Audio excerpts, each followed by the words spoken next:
Tushangilie Kenya, taifa letu tukufu, Kenya tunayoipenda, Kenya nchi tunayoipenda.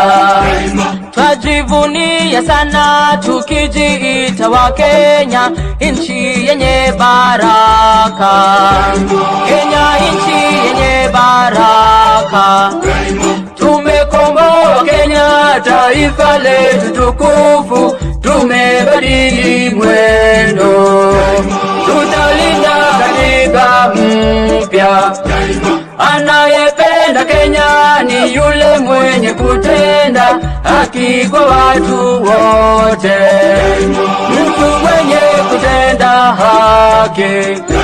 Na ukipenda Kenya ujitengane na mambo yenye kuvunja amani. Hatutaki